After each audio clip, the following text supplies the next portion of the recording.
di laman sosial kita bagaimana keazaman seorang anak muda untuk cuba membuktikan sesuatu, tetapi juga pada satu sisi lain menunjukkan bagaimana cara dia merancang perbelanjaannya untuk tidak berhutang dengan pihak bank.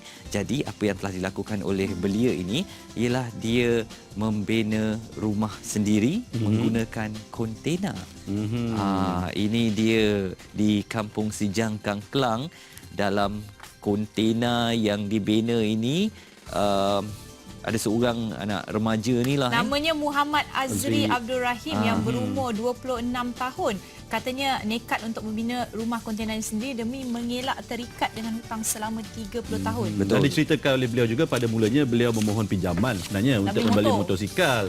Tetapi memikirkan harga rumah yang semakin mahal dan masih memiliki baki hutang kereta, beliau menggunakan pinjaman tersebut untuk membeli tanah, di mana membeli tanah lot berkawasan 2,400 kaki persegi Bumi Putra dan freehold. Maksudnya Azmi ni tahu apa satu keperluan, apa satu lagi yang kepuasan. Betul. Jadi dia mementingkan keperluan tu lebih dahulu daripada kepuasan, iaitu membeli motosikal. Nadia, di mana kalau kita tengok bukaan rumah ni 80 kali 30 kaki dan lokasi seperti yang ditunjukkan seperti tadi, iaitu di Teluk Panglima Garang ya.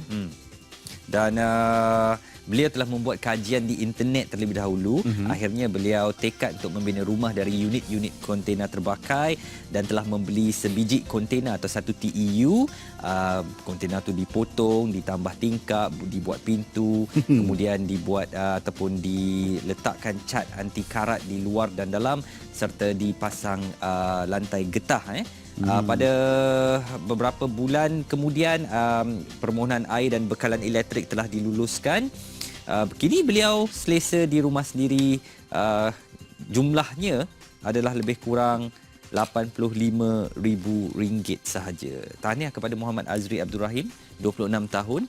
Inisiatif yang mungkin boleh memberi inspirasi kepada anda di luar sana, kerana ini adalah satu keperluan ataupun bukanlah untuk kemahuan semata-mata bermewah dengan rumah. Dan rumahnya katanya cukup lengkap, ada aircon, ada internet, semua ada. Dan kalau kita lihat rekaannya juga tak kurang menarik. Sebenarnya kalau kita tengok Sekali di negara imbas, luar, kan? di negara luar sebenarnya ini merupakan bukan sesuatu yang baru. Ini merupakan sesuatu yang agak biasa. Ada yang lagi pelik daripada ni. Ada posh lagi posh car lagi. Kalau di luar, di negara luar memang ada yang lebih pelik daripada ni. Ini dikira masih lagi dikira normal dan suatu yang boleh kita puji dan dijadikan sebagai contoh dengan keadaan ekonomi kita sekarang. Inilah apa salahnya kita berfikiran think outside the box. Berfikiran di luar kotak tapi tinggal di dalam kotak. Ada nak buat rumah macam tu tak? Boleh kalau buat 5 tingkat kan? Tak ada masalah. Baru. Saya letak tangga kalau satu jumlahnya dia kata 85,000, ini termasuk dengan ni kalau harga rumah sekarang yang dijual di Damansara dan juga kawasan sekitarnya hampir 500,000, dah boleh buat 5 tingkat dah rumah tu. Lagi-lagi mewah kehidupan dia akan menggunakan kontena. Cuma di modify sedikit lah. Maksudnya macam ditambah baik dari segi reka bentuk dan sebagainya. Dan itu setiap tahun boleh ditambah. Maksudnya ditambah. Contohnya sekarang beli kontena satu sikit-sikit. Jadi contoh sekarang cuma mampu sekadar itu.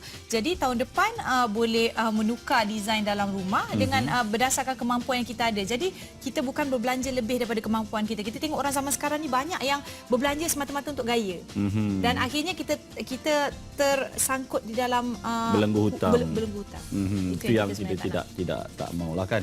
Okey, apapun sekiranya anda ada sebarang terlihat sesuatu yang trending di laman sosial apa semua, bolehlah kongsikan dengan kami di laman Facebook Malaysia Hari Ini, sebab kadang-kadang benda ini sebenarnya di kejiranan kita tapi tak sedar berlaku benda mungkin tu. Anda yang boleh memerlukan cerita trending ini, kalau ada sesuatu yang menarik tentang anda, mungkin boleh dikongsikan bersama kami. Siapa tahu. Okey, dan kita nak kongsi apa yang menarik di akhbar